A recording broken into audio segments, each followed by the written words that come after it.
Yemen के हुतीज को लेकर कई दिनों से खबरें कुछ कम आ रही थीं।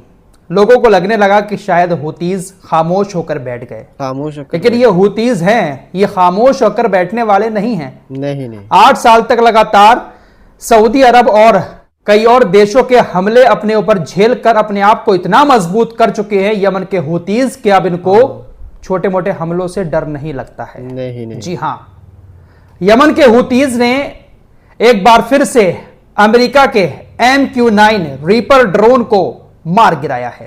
अमेरिका का MQ-9 रीपर ड्रोन दुनिया का सबसे ताकतवर ड्रोन माना जाता है। अमेरिका कहता है कि इससे ज्यादा ताकतवर ड्रोन दुनिया में किसी के पास नहीं है, लेकिन पिछले 10 महीने में तकरीबन 7 से 8 MQ-9 रीपर ड्रोन को हुतीज मारकर गिरा चुके हैं। मारकर गिराते हैं और उस पर खड़े होकर फिर वो वीडियो और फोटो जारी करते हैं। दोस्तों, इतिहास में किसी भी देश ने इतने MQ-9 रीपर ड्रोन अमेरिका के नहीं मारे हैं, बल्कि इस जंग से शुरू होने से पहले सिर्फ 4 MQ-9 रीपर ड्रोन आज तक के इतिहास में अमेरिका के मारे गए थे। लेकिन अकेले दम पर 6 से 7 MQ-9 रीपर ड्रोन हुतीज मार चुके हैं। हुतीज के बारे में मैंने आपको कल भी खबर दी थी। एक जहाज पर उन्होंने हमला किया था, आग लग गई और वो डूब गया। आज फिर एक और जहाज पर हमला किया। हुतीज ने लाल सागर में इजराइल से जुड़े एक और जहाज पर हमला कर दिया। इस बार जहाज पर ड्रोन बोट ने सफलतापूर्वक हमला कर दिया, जिससे एक जहाज को बहुत बड़ा नुकसान हुआ। 24 घंटे में हुतीज द्वारा निशाना बनाया गया ये तीसरा जहाज है। कल मैंने आपको खबर दी थी, उसके बाद एक और जहाज पर हमला किया और आज एक और जहाज पर हुतीज की तरफ से हमला कर दिया गया। MQ-9 रीपर ड्रोन ये जो मारा है, ये लाल सागर के तट पर घूम रहा था। अमेरिका का निगरानी करता है कि उस इलाके में किस तरह की एक्टिविटी हो रही है। इनके पास न जाने कौन सा ऐसा हथियार है कि जब भी ये मारते हैं तो MQ-9 रीपर ड्रोन के बीच में जाकर पड़ता है और वो 2 टुकड़े होकर नीचे आकर गिर जाता है। इस तरह से बाकायदा फोटो भी ये लोग जारी करते हैं।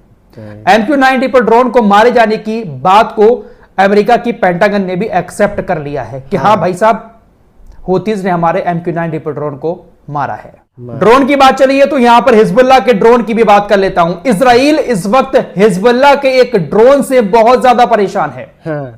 इजराइल की सेना का कहना है, इजरायली मीडिया का कहना है कि हिजबुल्लाह के पास जो ड्रोन है वो इतना खतरनाक है कि उसको हमारा एयर डिफेंस सिस्टम भी सही से डिटेक्ट नहीं कर पा रहा है। कल जो हमले की खबर मैंने आपको दी थी, अब तक का सबसे बड़ा हमला हिजबुल्लाह ने इजरायली यहूदियों के घरों पर किया।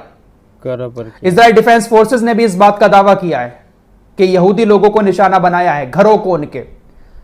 इजरायली मीडिया के मुताबिक रॉकेट तो छोड़े थे हिजबुल्लाह ने, वो तो कुछ ही जाकर गिरे इजराइल के अंदर, उसको इंटरसेप्ट कर लिया गया इजराइल के एयर डिफेंस सिस्टम के द्वारा।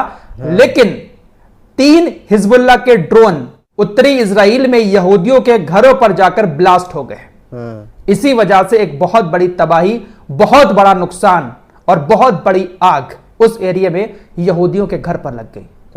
तो हिजबुल्लाह का जो ड्रोन है उसका तोड़ नहीं निकाल पा रहा है इजराइल, और हिजबुल्लाह के ड्रोन को बहुत ज्यादा खतरनाक बता रहा है। पहले भी मैं आपको हिजबुल्लाह के ड्रोन के बारे में बता चुका हूं।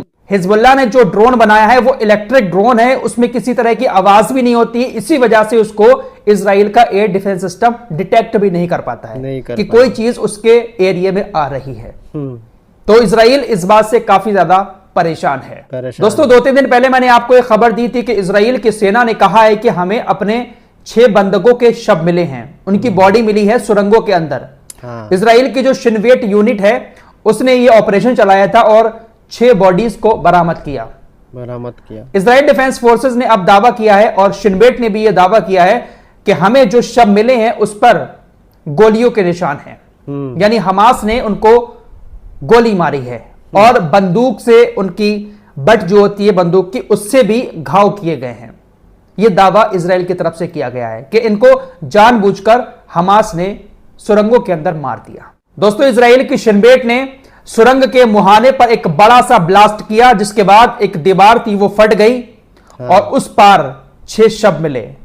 6 शवों के अलावा बहुत सारा गोला बारूद भी उस एरिया में मिला, जिससे एक बात साबित होती है कि हमास उसी एरिया में अभी भी एक्टिव है। इजराइल के एक रिटायर्ड जनरल का कहना है कि अगर युद्ध जारी रहता है तो इजराइल को 1 साल से भी कम समय में पतन का सामना करना पड़ेगा।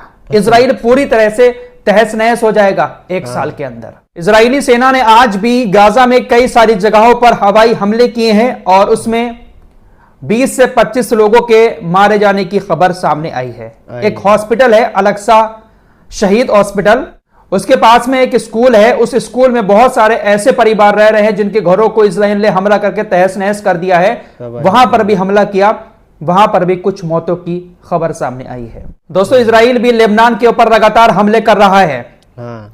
जिस तरह से गाजा में उसने हवाई हमले किए थे, उसी तरह से लेबनान की बस्तियों पर हिजबुल्लाह के नाम लेकर हमले कर रहा है। स्काई न्यूज से इजरायली सैन्य अधिकारी ने बताया कि लेबनान के साथ हमारी सीमाएं बदल जाएंगी और वे युद्ध से पहले की स्थिति में नहीं लौटेंगी। हम हिजबुल्लाह के बुनियादी ढांचे के खिलाफ महत्वपूर्ण हमलों का निर्देश दे रहे हैं। हम हिजबुल्लाह के किसी भी हथियार डिपो पर बमबारी करेंगे जिसे हम खतरे के रूप में देखते हैं। लेबनान में हम हमला करने और बचाव करने के लिए तैयार हैं, लेकिन हम जानते हैं कि जीत अकेले हासिल नहीं की जा सकती।